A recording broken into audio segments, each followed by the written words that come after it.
If you live in a country where something like gambling is against the law, you might find there are ships willing to take you out to international waters instead. It's not some hypothetical scenario, it really does happen. Granted, not so much dedicated gambling ships anymore, but we're talking about vessels like cruise ships which have a casino on board. The exact same thing applies to stuff like the minimum drinking age. In the US, for example, it's 21, yet if you go on a cruise you might find that once the ship leaves US waters, 18-year-olds are suddenly allowed to have a drink. So what's going on? Does this mean that in international waters there are no laws? Well, actually no, but it's not as simple as it is on land. On land, you know that if you're in one country, you follow their laws. If you then travel to another country, you need to follow their laws instead. Well, the same thing applies to ships. When a ship is in the territory of one country, for the most part it must comply with the laws of that country. This introduces us to the concept of the port state, which is just the country with legal jurisdiction over the territory the ship is in. A country's territory extends 12 nautical miles from its baseline. The baseline's normally the low water line along a coast, although it does cross things like mouths of rivers and stuff like that. You used to only get 3 miles of territorial waters because any further than that was out of the range of your cannons. Nowadays we use 12 miles because of the United Nations, specifically the United Nations Convention on the Law of the Sea, or UNCLOS. Basically, it says that in territorial waters, coastal states can apply their own laws as long as they're compatible with international treaties. Outside of territorial waters, the next 12 miles, so we're talking 24 miles from the coast, is called the contiguous zone. In this zone, the coastal state still has some limited power to exercise its laws, but only if they relate to either customs, fiscal policy, immigration or sanitation. Outside of the contiguous zone, you enter the exclusive economic zone. This extends up to 200 nautical miles from a country's coastline and gives the coastal states sovereign rights over the natural resources within the zone. This means things like fishing rights and oil exploration and extraction. For the purpose of most laws on board ship, however, the exclusive economic zone is basically classed as international waters. So we now know that a ship located within the territory of a state must comply with the laws of that state, and we know that the territory of a state extends 12 miles from the coastline. But what law applies outside of that, in international waters? Well, this is where we introduce the concept of the flag state. The flag state is just the nationality of the ship. No matter where a ship is, the laws of its flag state apply. So a UK registered ship located in the middle of the Pacific Ocean would still need to comply with UK law. And we're not just talking about shipping laws, which are quite well standardised thanks to UN, but we're also talking about domestic law.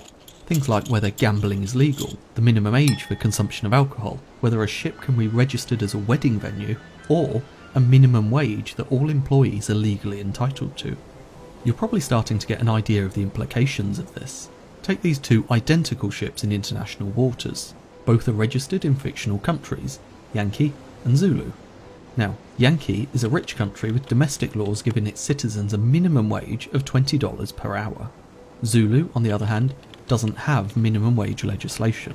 So, our two identical ships are having to comply with very different standards.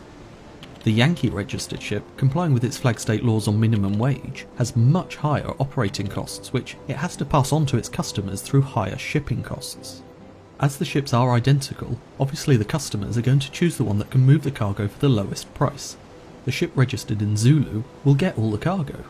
So what can the owners of the ship registered in Yankee do? They can't lower their costs any further, and all their customers have now gone with cheaper ships.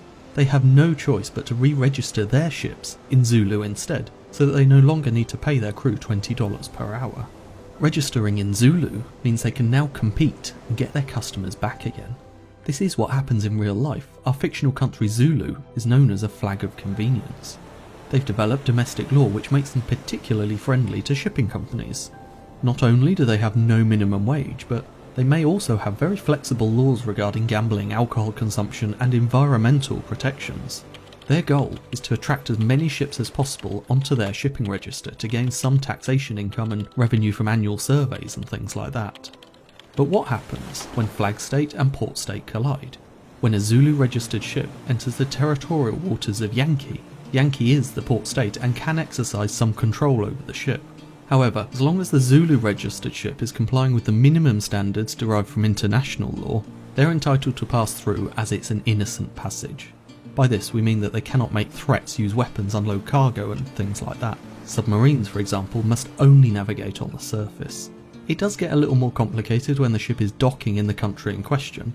They might be subject to a port state inspection and things, but they should only be held to the same standard as any other foreign-going ship on an international voyage. Of course, some countries do have different rules in place for locally operating ships. For example, in the United States, the Jones Act requires that ships operating only between US ports be registered in the US and built, owned, operated and crewed by US citizens. The result is that the Pride of America is the only cruise ship registered in the US and the only one complying with labour laws. She is the only ship that's allowed to operate cruises around the Hawaiian Islands without visiting a foreign port on every cruise. Almost every other cruise ship is registered with a flag of convenience instead. While they can visit Hawaii, they must have a port of call in a country outside the US. This is why ships offering a Hawaii cruise from San Diego will make a random stop in Mexico as well. Flags of convenience are a result of the international nature of the shipping industry. Ships literally choose the most convenient flag for their own business purposes. In international waters, it's not a case that there are no laws, but it is the case that you can choose which country's laws you're going to comply with. And that brings us to the end of today's video. If you'd like to be the first to know when I post new content, be sure to subscribe and turn on notifications. Otherwise, I now aim to publish on the last Friday of every month. Until next time, thank you for watching, and goodbye.